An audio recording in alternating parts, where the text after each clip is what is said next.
Happy Friday, and welcome to another episode of Brain Scratch. I'm John Lorden. Thank you so much for joining me here today as we look into another tragic story and one that desperately is searching for justice. As a matter of fact, both law enforcement and the affected family are asking for the public's help.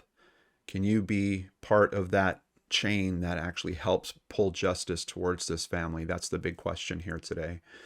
Let's start by putting ourselves in the shoes of Alysha Cordova.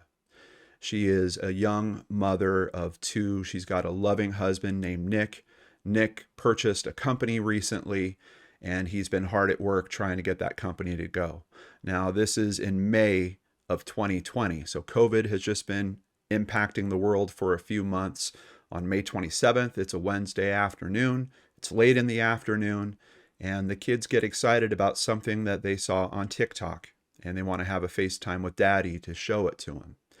So Alysha gets the FaceTime going, continues on with things, and within a few moments, hears from her daughter that something is wrong. A few moments after that, Alysha is on the phone to 911 saying this. And you're calling from Scottsdale? I'm calling from Scottsdale. We were FaceTiming. My kids are FaceTiming him, and then I just heard screaming. I thought it was a joke, and somebody came in. Okay, this is your husband's work, and it's Gilbert Yes, Air? my husband's work, Gilbert Air. It's just him and his manager that work there, but someone came in, and I think they're just, like, beating him. I'm pretty sure I saw a gun. I still have him on FaceTime, but I can't see anything. Babe! Okay, are you hearing anything? I just hear moaning. I don't know if it's him or the manager. Okay, I've got help on the way, okay? Please hurry. Okay. Hurry. Alysha would soon find that her husband had been killed at work. And now their son, Cruz, and daughter, Capri, will never see their father alive again. Let's go ahead and jump into the details and see what we can learn about this case and how the public can help with it. Starting with a quick stop at Wikipedia to learn about where this is happening. This is in Gilbert, Arizona. Gilbert is a town in Maricopa County. It's located southeast of Phoenix, and Gilbert is home to 288,000 residents. It's considered a suburb of Phoenix. And for long-term fans of the channel, you might recognize Gilbert. We spoke about it a bit in another case on Brain Scratch several years ago. Rachel Hansen, which is another case that has unbelievable elements similar to this one. Rachel actually survived the attack, so she saw her attacker. She then died after that from complications of the attack. But police had plenty of time to ask her any questions they could, and we couldn't get a solve in that case. This case, we know that we have footage of one of the perpetrators, and it's some of the best footage that I've ever seen in terms of CCTV. And here we are 5 years later, and this case is also still not solved. So as you heard from the phone call, this happened at his workplace, Gilbert Air, and here is just a picture of the external. And you can see, especially for a place like Gilbert, Arizona, air conditioning, a very important thing. Look at that bright, hot sun. But this is the building where it occurred. This is suite number 13, and we can see the Gilbert Air now hiring sign still in the window. This street view is as of March 2021. Jumping over to Arizona Central, Nicholas Cordova, 40, was shot dead inside Gilbert Air Heating and Cooling near Neely Street and Guadalupe Road on the afternoon of May 27th, according to Gilbert Police Department spokesperson Brenda Carrasco. Police suspect two people were involved in the killing, which Carrasco said investigators believe was an isolated incident. Police described the man as Hispanic or Native American, standing about 5 feet 8 inches tall, with a heavy-set build. He was caught on the store's surveillance video. No details were provided about the second individual. And that is an interesting aspect because this report, obviously, from about a week after it happened, and 5 years later, we still don't have any description at all about the second perpetrator, which is curious because they have cameras in that business. So police clearly have a description of the second perpetrator. Why some form of that is not being released to the public, I don't know. You would think if they had a camera in there, at least a snapshot from the camera. But we don't have that. And as a matter of fact, for even the perpetrator that we do have, it's not from the cameras at the business. But we'll get to more of those details. Let's learn a little bit more about Nick Cordova. Nick was born in Scottsdale, Arizona on October 16th, 1979, and raised by his mother, Teresa. Nick graduated from Chandler High School in 1998. He was an avid football player and also wrestled in high school. He worked as a personal trainer for a number of years before transitioning to work in HVAC. He eventually purchased Gilbert Air and worked tirelessly to provide for his family. Nick was a jack of all trades and a man of great faith. He spent his free time with his family and friends, either outside or working or wrenching, as his friends would say, on one of his vehicles. Apparently, this is someone that loved to off-road as well. He loved camping trips, boat trips to the lake, and day trips out riding in the desert. Although he was notorious for being pokey or always being late, Nick never said no to his family and friends and was always willing to work evenings and weekends to help them out. For Nick, his family came first, always. Nick met his wife, Alysha, in 2003. Alysha will remember Nick as a devoted husband who adored her. Their love created two beautiful children and Nick's true calling in life as a father. Cruz and Capri will remember Nick as an amazing dad and their best friend.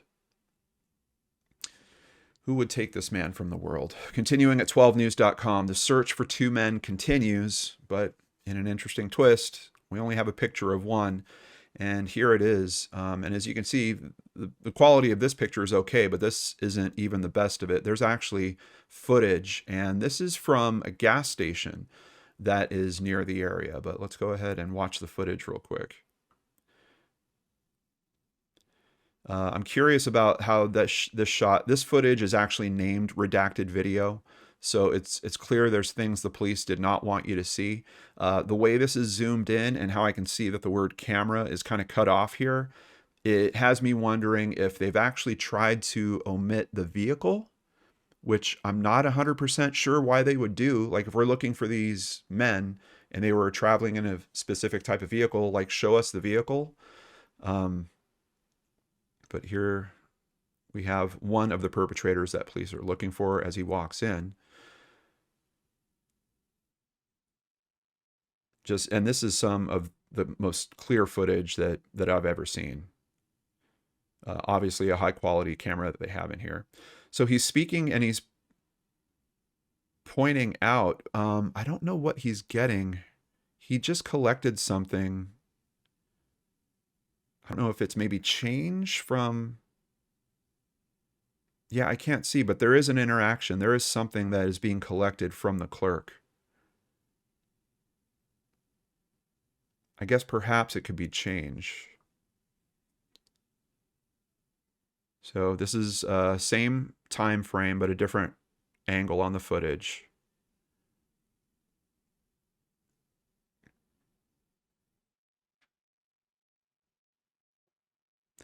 It's weird. He doesn't have anything in his hands on this one. So there seems to be a little bit of a time.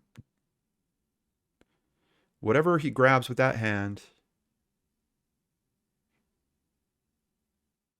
I don't know. Now I'm not convinced he's grabbing anything at all. I know I'm getting kind of in the weeds on this, but I just wanted to take a look at this several times to get that image really ingrained. Now, the thing interesting about this is if the information that I have is correct, this gas station is less than half a mile from where the killing happened.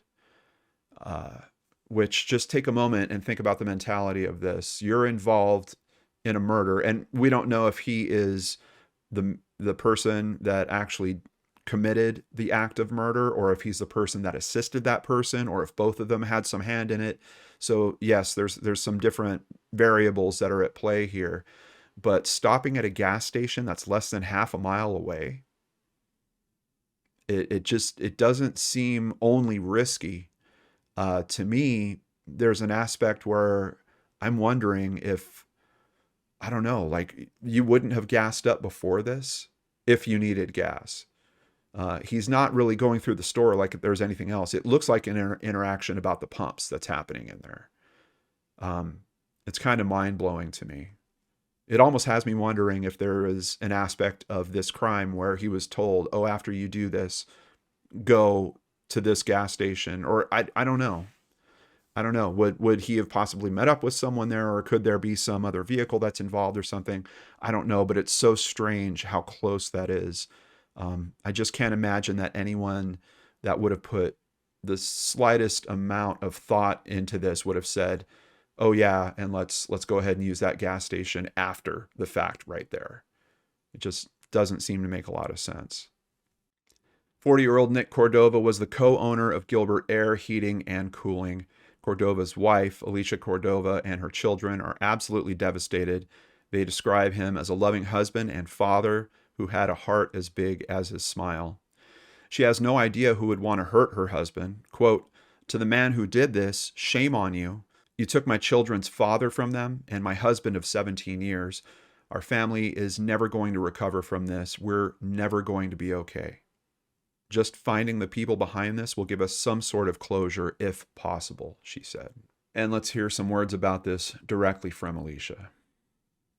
Life has been a nightmare, a living nightmare. My kids miss their dad. I miss their dad. I'm trying to stay strong for them, but it's so hard to be strong when you're dying inside. We could hear in the 911 call, obviously, there was actually more than one mention of a gun. I've only played one of those mentions for you guys so far. And I can tell you that now, 5 years later, the information has come out that it was a gunshot wound to the head, apparently. And it had another very interesting detail, which we'll get to as we continue.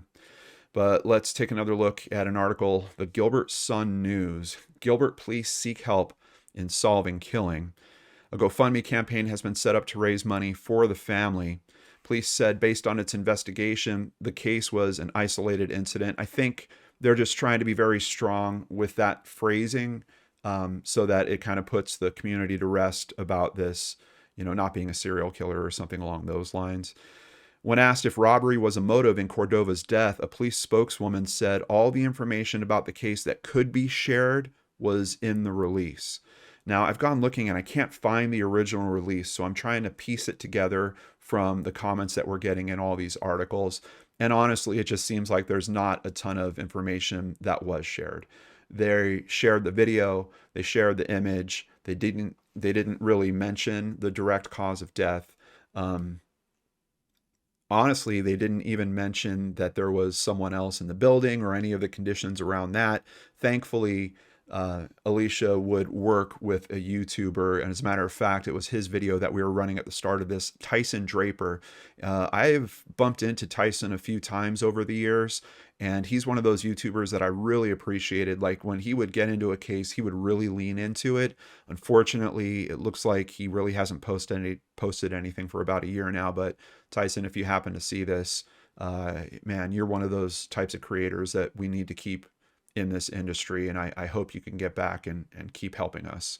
But thanks to the footprint that he left, and we'll lean a little bit more on his work as we go forward here, we have a much better understanding of what's going on with some of the conditions in this case. So very clear right off the bat that she was concerned that a gun was involved because she saw it on the FaceTime. We do have confirmation that it is a gunshot.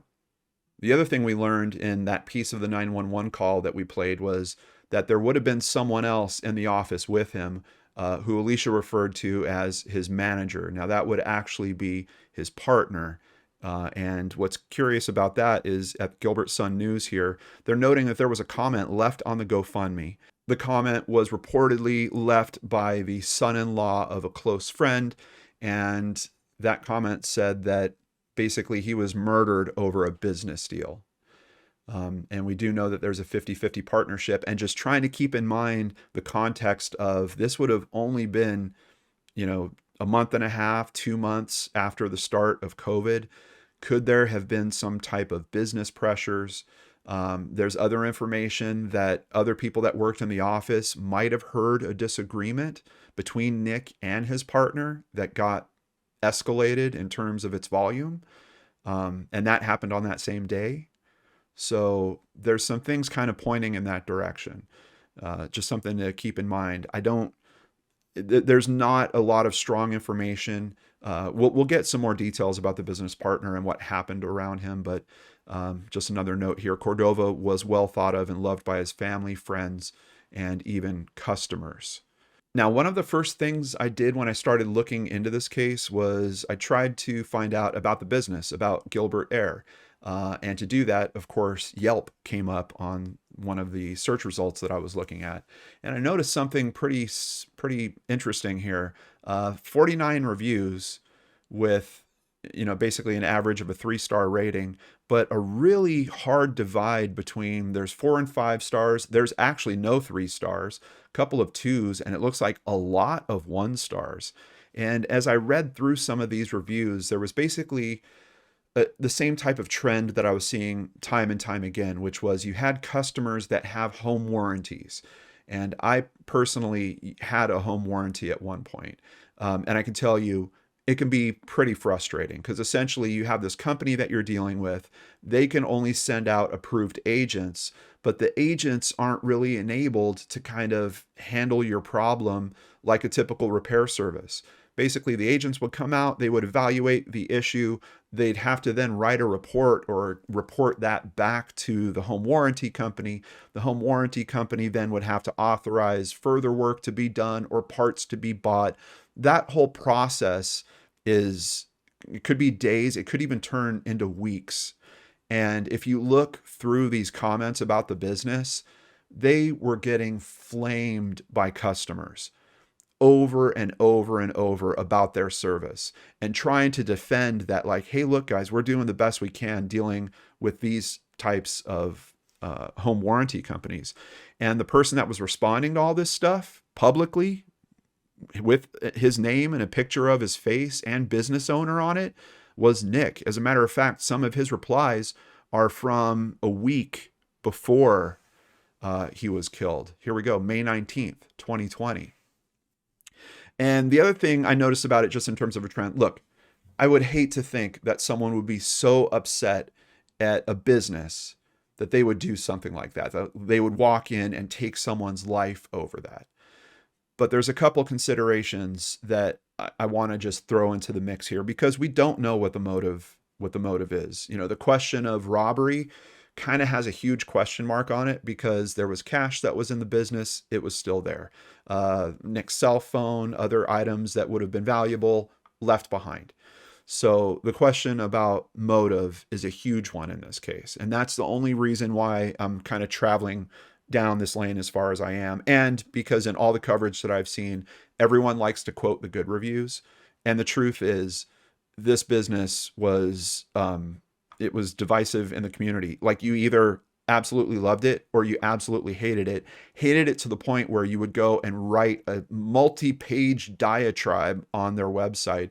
And, I used to live in an area where it would regularly get over 100 degrees. When you have that happening, and if your air conditioner isn't working for some reason and you can't get it fixed, it can certainly mess with you. Like, you get to a point of being uncomfortable where anger certainly flares up quite a bit more easily than maybe it normally would.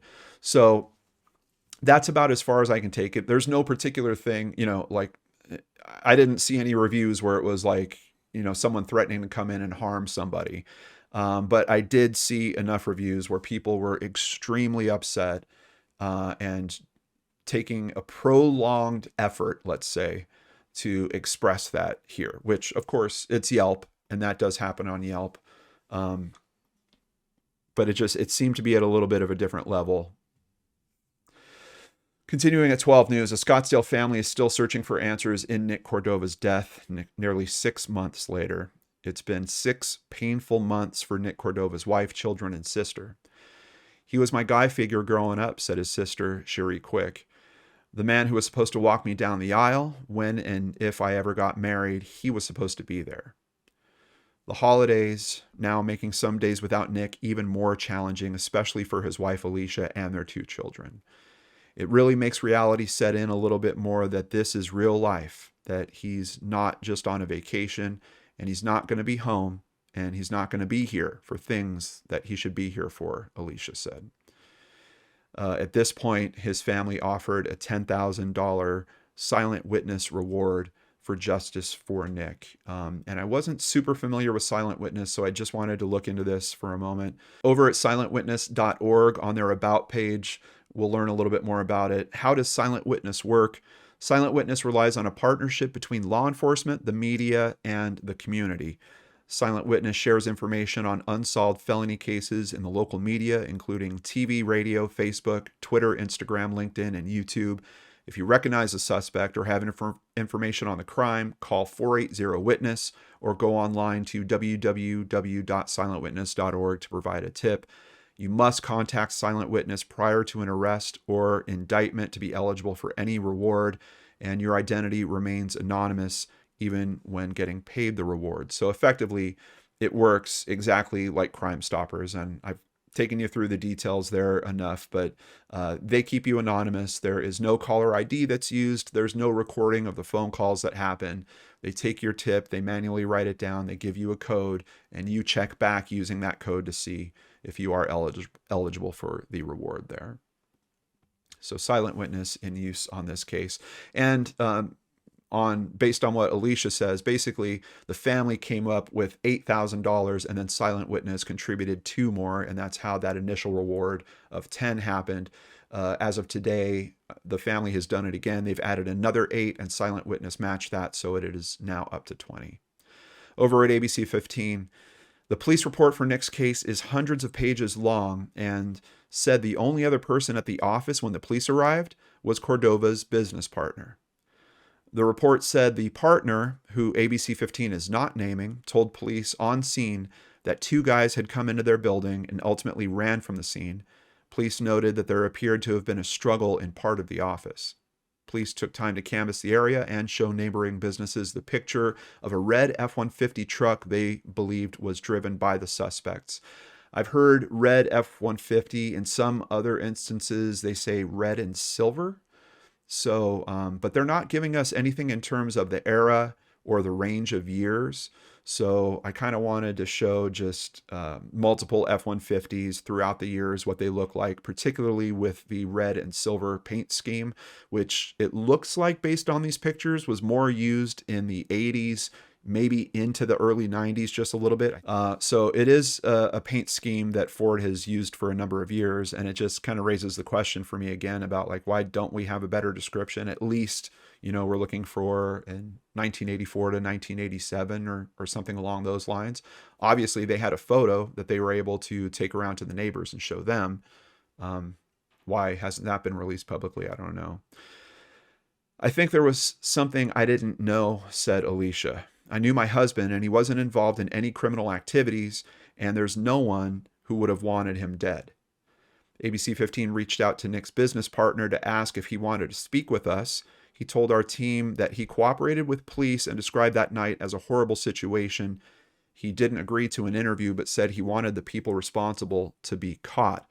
Nick's partner also said that the situation could have been a robbery. Evidence gathered from the scene was detailed in the police report and included envelopes with cash and various phones. Now, his partner was actually taken into custody immediately. And the story that is given by the partner is that he was knocked out, essentially. These 2 guys came in, he gets knocked out. When he comes to, he's seeing what happened to Nick. And if you listen to the rest of the phone call, it's a bit hard to listen to, so I'm not going to include it here, but of course I'll have the links down below as always. The second half of that phone call is essentially Alysha starting to speak to this partner and his reactions, his emotional reactions. He's not being very clear to her about what he's seeing or what's happening on the other side. But what's interesting about that is knowing that they took him into custody immediately off this. So whatever wound or whatever happened to him to knock him out obviously wasn't bad enough that he needed medical treatment immediately. He wasn't taken to a hospital, at least based on the explanations that I'm finding. He was taken into custody.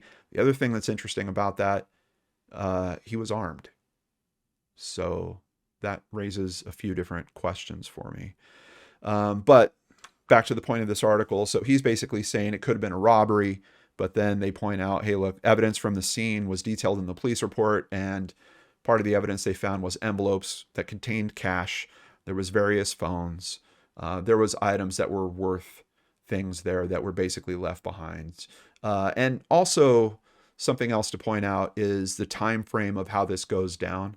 Alysha explains in an interview, she did like a 15-minute interview with Tyson Draper, and she basically put together this very tight timeline of the events.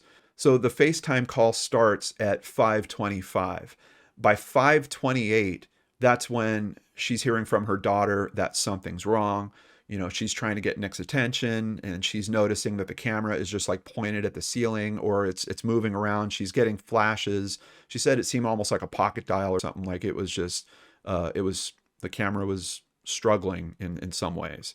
So 5:28, she knows something's wrong. She's on that 911 call by 5:30. And the CCTV footage that we watched of the guy at the gas station is at 5:33.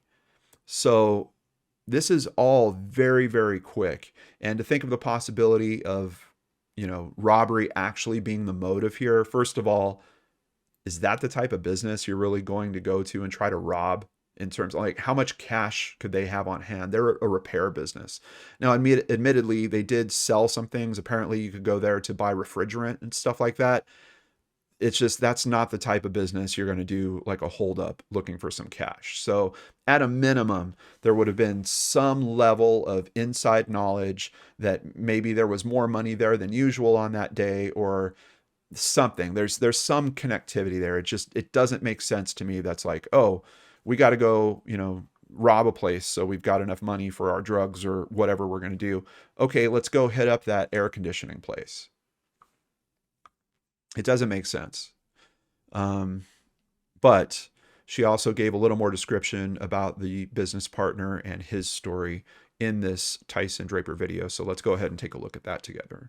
I just talked to the office manager a little while ago. She said she left about a half hour before all of this happened. So was there anybody else in the room with your husband or in the building? Yeah, his business partner was here with him at the time. Was he hurt or killed or anything else? Or? No, he is alive. And as far as I know, he wasn't hurt. He did say that he thinks that he was maybe hit with something or he was knocked out, but that's as much information as I have. That's about it. Okay. So I was just curious if, if anybody else was here. Is his business partner, is he kind of one that, is he a hands-on guy? Is he somebody that spends a lot of time here at the office or? No, his partner is a silent partner. So he's just kind of more of, he's just kind of behind the scenes man. And my husband was the one who literally built this company. He bought it in 2018, 50-50 partnership with his business partner. And he was here, 7 o'clock in the morning until midnight sometimes. I'd FaceTime him and be like, you need to come home, Yeah. So he put everything into this company, building it from the bottom up. Before we continue on the partner, you might have noticed the shirt that she was wearing. That's actually a shirt that is in memory of her husband. Fudge yeah is something that he would always say because obviously he didn't want to curse in front of the children. On top of that, there's several different parts of that. It's got the Cowboys kind of listed on the top. It has his birth date and the date of his murder also listed on it. So that's about the t-shirt. But interesting information that we hear about, there is another employee that leaves about 30 minutes before this. They're the only two in the building where this goes down. And that partner is usually not at the business. So a lot of bizarre conditions around this, and I'm starting to get a new question formed in my head about this partner. The business partner would eventually be named by the press. His name is Dave Sweetman. There's not a lot of information publicly available about him. Tyson did try to interview him at one point and couldn't get a hold of him after. I think there was some agreement where he was going to talk to Tyson, but then he didn't show up on that day. Tyson wound up getting a bit of a scathing message from Dave Sweetman's wife, kind of just saying that they were being harassed a lot over this, which I could only imagine, because for most of us looking at the conditions of what's happening here, robbery doesn't make sense in terms of someone thinking, hey, I'm going to hold up a place, let's go there. There's got to be some other connectivity that's going on here. And I think for a lot of people, a 50-50 business partnership like this, in the year of COVID, is there going to be some tensions raised around that? I absolutely think so. I think that's a pretty fair assessment to make just about what was happening at that time with businesses. And even outside of that, remove COVID. This is a business that was only purchased like a year and a half before. These are two people that don't know each other extremely well. And I know from looking into this case kind of after the fact, there's insurance concerns around this as well. I did see that there was some kind of lawsuit that happened with one of the insurance companies where they were suing the partner and Nick's family. It looks like that was settled, I believe, out of court. So they came to some type of monetary agreement there. I've seen other mention that over at Websleuths that possibly there was some insurance stuff done by the partner that Nick might have not even been aware of. So it sounds like there might have been some things kind of in that realm possibly happening in this relationship too. But let's go over to Fox 10 and rewind the clock a little bit to get some more detail. While Gilbert police officers rushed to the scene, Alysha stared at Nick's office ceiling from his phone's camera while still on FaceTime. I'm pretty sure I saw a black glove or black gun above. I didn't hear any shots or anything though. I could hear him screaming, yelling. Someone was hitting him, she said. The 911 call picks up audio between Alysha and Nick's business partner, who picked up Nick's phone while it was still live on FaceTime. Dave Sweetman had been Nick's silent business partner for about a year. So this relationship, very, very new. And I don't know, in terms of business partner, you know, sometimes in deals like that, you'll have one person that's kind of the money person, where the other guy is more the sweat equity type. I don't know if they were 50-50 in terms of money. But sometimes you can get into imbalances very quickly in situations like that. And even though you always hear the phrasing, hey, it's just business, personal feelings can certainly get intertwined in that. I don't know if that's what is at play here whatsoever. I'm just talking about dynamics that could possibly happen in situations like this. Quote, Nick was the one that had stepped up and built the company to what it was. He'd come home and just say that they had been arguing about this or that.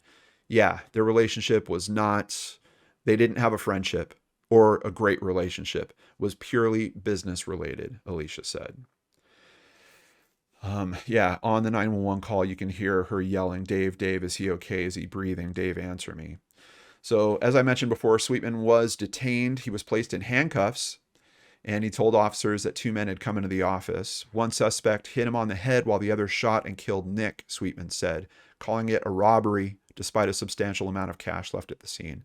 Sweetman turned his own handgun, a 9mm Sig Sauer, over to the police.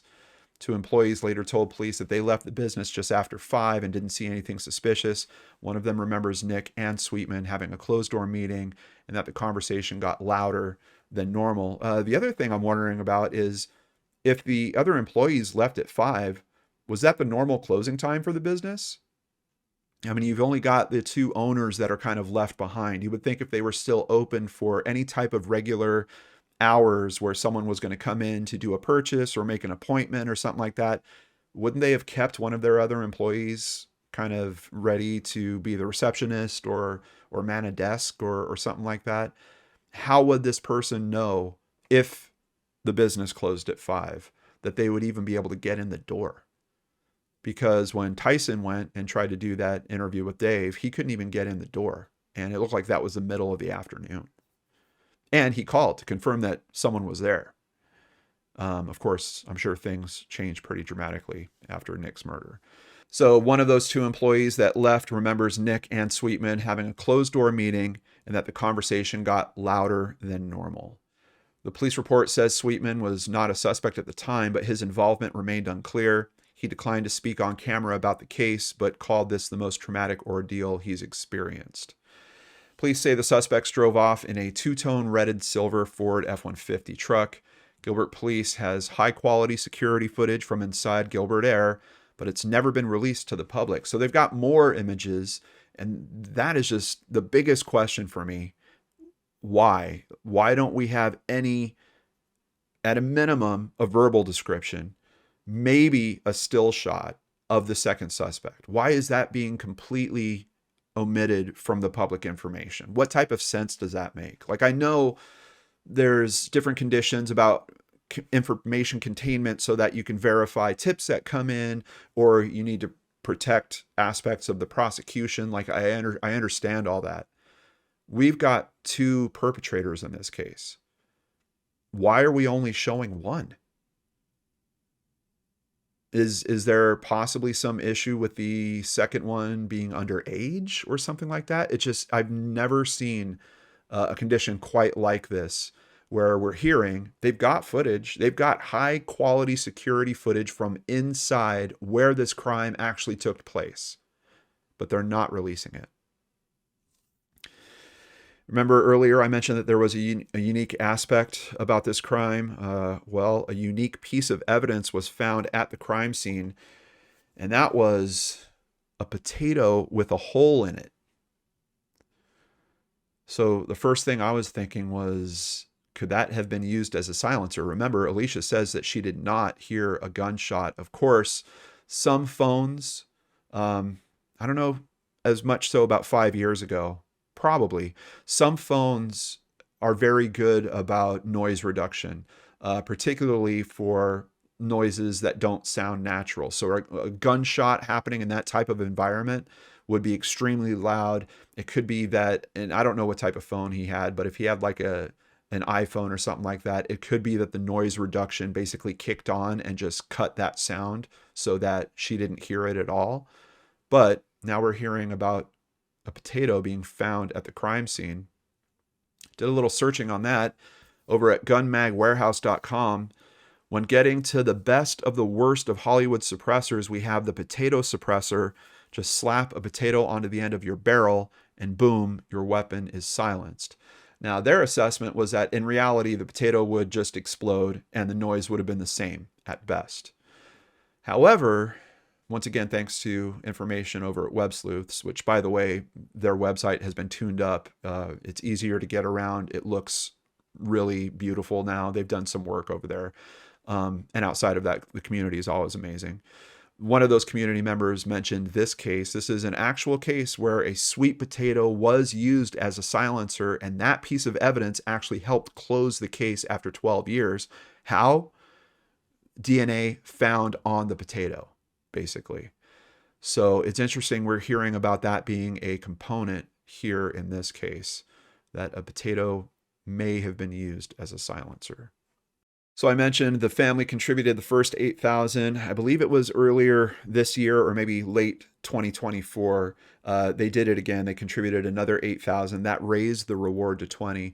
But as part of that, they asked Silent Witness to actually do a whole new round of press. And there is a great benefit apparently to working with Silent Witness. They have all those connections already. They basically reached out to all these different news agencies, and a bunch of them agreed to show up for a press conference. Now, Alysha was a little upset. I watched a Facebook post about, I think, how this looked, because the way it was presented, it started with someone from Silent Witness who was speaking, and then I believe it was a commander from Gilbert PD that was speaking. And it was just a strange setup because there was kind of a podium over on one side where it looked like the official people were speaking, and then the family was all seated at a table over on the other side. I think that kind of gave the look that law enforcement was actually hosting this or responsible for this press conference. And Alysha just wanted it clearly known, to the point that she went on Facebook and talked about it for 8 or 9 minutes. that this only happened because of the family and them working with Silent Witness, and Silent Witness being so good at reaching out to the press. Yes, law enforcement did need to kind of approve this press conference, and in that they decided that they were going to be part of it. She was actually happy to see that, because at this point, 5 years down the road, she's not feeling super strong about law enforcement's work on the case. She's saying that the family is not hearing from the detectives very often. Apparently, there's been numerous detectives on this case at this point. This family is super, super frustrated. But thankfully, they did pull the money together, got another big round of press. That's a big part of the reason why we're even talking about this today, because we've got enough information that came out on this last round to actually share with you guys. Wife of murdered Arizona man asks suspects to come forward and do what's right during that press conference. So yeah, it happened in February of 25. Alysha, police, and members from Silent Witness attempted to breathe new life into the case by reminding the public that any tip could be the key to solving Cordova's murder. The Gilbert Police Department has remained tight-lipped throughout the investigation. And I just have to say here, maybe a little too much. Like, I don't understand how we don't have a picture, or at least a better description of the vehicle, picture, or at least a better description of suspect number 2. Even if it is someone that's underage, just a verbal description then, because someone might have seen these two people together. The combination of those two descriptions could be the thing that needs to be put out into the public to get them the tip that they're looking for. But and to the point of, I was even wondering, does the second person even exist? We've just heard about the second person. We've seen footage of one person. And at the gas station, was there an outside camera that was picking up the pumps? I would have to assume so. Where's some footage of that? Could we verify that there was a second person? I had this question in my mind, I don't even know if this second person is actually part of it. And here, even this phrasing, detectives do not believe the suspect acted alone. It's making, look, we have to wonder about the possibility of the business partner. It's making me wonder if they're being careful about the phrasing around this, because the second suspect could actually be the business partner. Maybe that's why we don't have a physical description. I don't know. Gilbert Police Commander Joe Rodriguez acknowledged the frustration surrounding the case, lack of arrests, and limited information. Very limited information. We recognize it's been a long and painful 5 years for Nick's family as we have steadily combed through every lead looking for answers. We want to be clear that the Gilbert Police Department is committed to solving this case and bringing these individuals involved to justice. Alysha said, "I'm super frustrated with Gilbert PD. I think they could be doing more. I know the men who took his life had told someone something. My hope is that they see these interviews and they'll do what's right and come forward." So this family is not stopping. They are shaking every tree they can to try to bring more attention to this, put more pressure on Gilbert PD, and try to find justice. Alysha recalled her late husband's routine. "He worked so hard to provide a good life for me and the kids. He'd wake up before the sun was up, and then sometimes not be home until after it was dark, but he always made it a point to call or text or check in.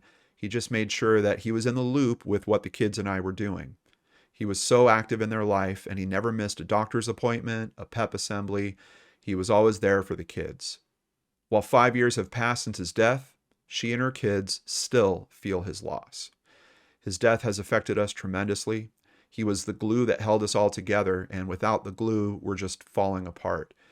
It feels like it just happened yesterday, but at the same time, it's like an eternity. We're all still trying to learn how to do life without him. But when someone impacts your life in such a powerful way, and then you lose them in such a senseless and horrific way, it makes it a lot harder to do. Cruz, my son, he is just really angry. He doesn't understand why the people that took Nick aren't in jail. And my little girl, she's got a heart just like Nick. She doesn't like to show a lot of emotion, and she tries to stay strong for all of us, but they're hurting. We encourage everybody out there to share this story. Make noise for Nick. And I'm asking you to do the same. Please share this story with anyone that'll listen. This is a case that doesn't have a tremendous amount of support. There's been a couple videos on it. Alysha has even kind of taken to social media herself, but it is really about that message, make noise for Nick. As a matter of fact, her TikTok is called @noisefornick. I'll have links to all this down below so you guys can follow. And there are some videos here that I wanted to kind of cut together to share with you. The family did make a little bit of headway after years. They were allowed to see the surveillance video footage from inside Gilbert Air. And as you can imagine, there was a lot of emotions around that. She can't give us a lot of detail about what she saw, but I wanted to share with you kind of what she went through around this. So this is from @noisefornick on TikTok. So I am on my way down to Gilbert PD to watch the surveillance tapes from Nick's murder. Teresa and I requested to see it last week, and the commander strongly advised against it. I'm still driving there right now, going back and forth, whether it's like a good idea. I know it's not a good idea to see it, but I just feel like I need to see with my own eyes what happened so I can stop wondering and stop doubting what they said happened.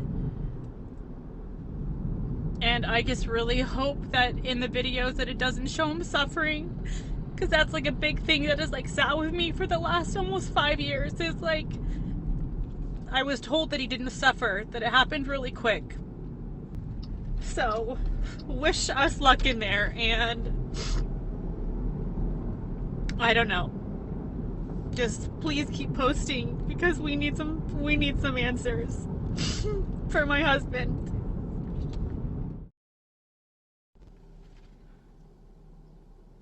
Teresa and I went in the other day to watch the surveillance tapes of Nick's murder, and I said that I would do a follow-up.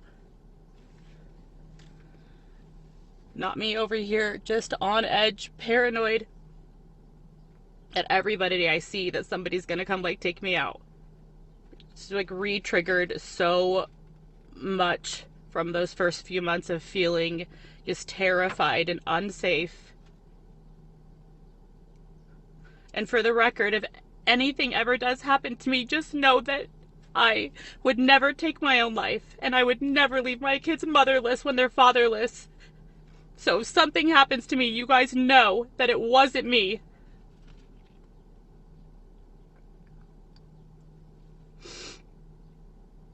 I can't share a ton of details, but it was by far the worst thing I've ever had to witness. Hearing him pleading, fighting for his life. Oh my gosh, it was awful. And like seeing him laying there lifeless. Oh, it has fueled me with a different kind of rage that I didn't feel before. Like, I had a lot of rage. I have so much rage, but this has just like lit a fire inside of me. And he fought for his life, and I'm gonna fight for justice for him. I don't regret seeing it. I needed to see what happened.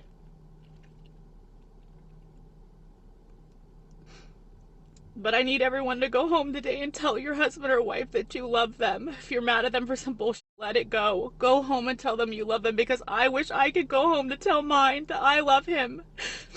So there's the update. Like, please continue to share his story. It's an unbelievable situation. I mean, just being on the FaceTime call when this actually happened, and then all these years later, you're seeing it again through this window, this electronic window, and you're seeing the final moments of the life of the person that you love, the father of your children. It's unbelievable what this woman is going through, what this whole family is going through. And thankfully, they're staying together, they're staying strong, and they're shaking it up. They're trying to keep the pressure up, keep the attention raised, and they're doing it in some interesting ways. Over here at Gilbert Sun News, family members and friends of Nicholas Cordova urged the town council and Gilbert PD to rededicate efforts into solving the case. At the March 25th, 2025 council meeting, several members from Cordova's family said only an arrest will bring some closure. Alysha said, "I was confident that the detectives on the case, mind you, we're on our 4th detective now, would fight for the truth. I believed in them, their commitment, and the promises they made to get justice for my husband. There has been nothing but broken promises, calls left unreturned, interviews never conducted, follow-ups pushed aside, evidence left unchecked," she said. "The longer Gilbert PD takes, the further away justice slips." Alysha implored the council to intervene and conduct an internal investigation into the department's handling of the case. Gilbert Police Chief Michael Solberg read a statement on behalf of his department before Nick's family members spoke. Quote, "The Gilbert Police Department recognizes the concerns surrounding the active homicide investigation into the tragic death of Nicholas Cordova. Over the past 5 years, the Gilbert Police Department has dedicated extensive efforts to pursuing all leads and collaborating with state and federal agencies to hold those responsible for his death accountable, and in doing so, to bring justice to the Cordova family. As we continue to work with state and federal agencies, we humbly ask for patience and understanding and extend our heartfelt sympathy to those grieving the tragic loss," he said. Teresa Cordova, Nick's mother, was unmoved, stating, "With all due respect to Gilbert PD, showing up today and making a statement, words are just words we've heard for the last 5 years." Now, that might be, but I was interested in a few of those words, now talking about collaboration or continue to work with state and federal agencies, because, as we look through these cases together, that type of collaboration usually results in a round of press, and every round of press could be helpful in cases like this. I'm surprised to hear that, because I didn't run into any news stories where it's like FBI now helping Gilbert PD, or Gilbert PD reaching out to state level investigation agent. I didn't see any of that kind of stuff. So it's interesting to hear them say that they are collaborating with others in that way. Nick Cordova's family pushing for answers. Here we're going to hear about another way that they're trying to shake things up.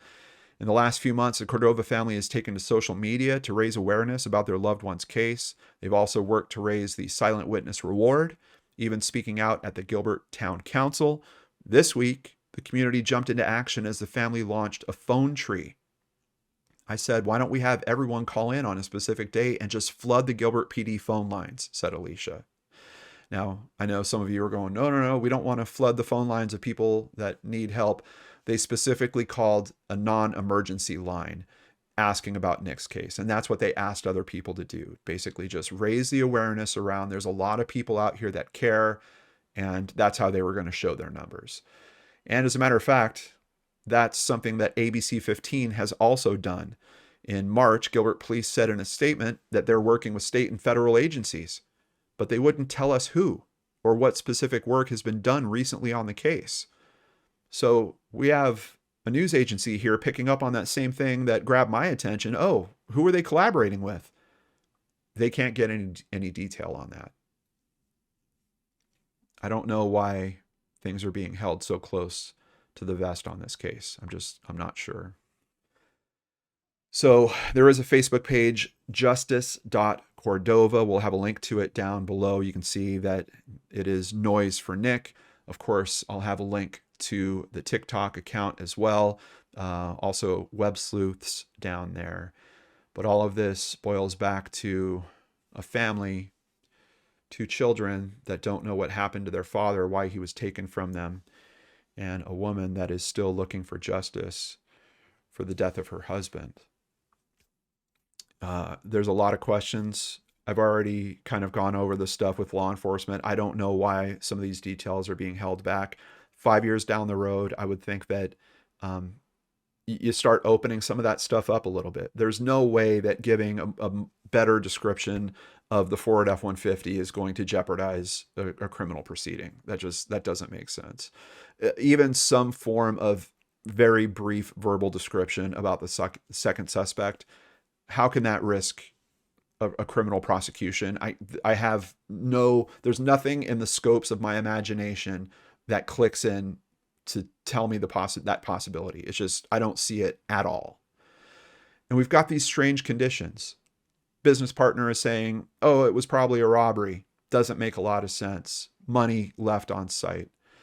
The stop at the gas station. Like, either this person is extremely brazen, an extremely poor planner, or there's still this aspect in me that says they were told to do that. I mean, if this was some form of an inside job, they would have known that there was cameras in that building. At a minimum, this is an industrial area where there's multiple businesses related to construction and stuff like that. It's a type of place where there's tens, if not hundreds of thousands of dollars worth of equipment. They've got cameras all over that place. So whoever was going in to do this probably knew that they were going to be on camera, stopped to gas up less than a half mile away on the way out. I don't get it. And then the thought about employees are saying that there was an argument going on between the two partners. Half an hour later, one of them is knocked out. The other one is murdered. It's hard not to look at the conditions of this case and look in the direction and not look in the direction of Dave. It's just, it's very, very difficult. But there's another consideration that I can't shake in all of this. I know Alysha is convinced that her husband would not be involved in any criminal element, but he's in a partnership now, and the partner could have been. If there was, and this is a big if there was some situation where Dave was the person that owed someone money, would they come in? Would it make sense for them to kill Dave? No. You're never going to get your money back. Would it make sense for them to be concerned about, oh, there's someone else here we weren't expecting to be here, and he's on a video call right now? We have to get rid of this witness? That possibility is something I can't shake right now. Just thinking that there might be some form of criminal connection. It's not related to Nick, could be related to Dave. That's what brought the guys in. And then due to the situation that they experienced once they came inside there, maybe they didn't plan on killing anyone that day at all. Maybe it was just meant to shake up the other business partner about something. I don't know if he owes people money. I have no idea. But there's something about that possible scenario that, for me, just with the very, very limited information we have, that scenario is what's grabbing my attention. That's the thing that I'd be running down with this. What about you guys? Let's talk about it in the comments down below. And if we could, please avoid wild speculation. Like, I think even that theory, I don't think my theory is way too far off the mark with the conditions that we're talking about here. There was some argument happening between the business partners. This business was relatively new. I think there could be a fair assumption that there might have been some type of monetary issues going on, just considering COVID, new business, all that stuff. I don't think that that's completely wild speculation, but of course, I'm fairly confident that Alysha is going to see this. Those kids are a bit older now, and at some point, they're going to get interested in their father's case. They're going to start looking at these materials too. So let's please remain respectful in the comments down below. I really would appreciate that. And if you are the person that has any information, we have the contact details that you need in the description box down below. You can reach the Gilbert Police at 480-503-6500. And of course, if you want that $20,000 in reward money, call 480-WITNESS. That's 480-WITNESS. A big thank you to everyone that supports us here at the channel. We can't do it without you guys. As you might have noticed, we don't run commercials in the middle of this. We can only do that because of our amazing supporters. If you'd like to become one, please visit lordandarts.com. There you can sign up for Patreon, sign up for PayPal, buy merchandise, or even just buy us a coffee. We really appreciate your support as we continue trying to help as many different families as we can here on the channel. Take care, everyone. Have a great weekend, and please join us again next week for a brand new Searchlight right here on the Lord and Arts channel.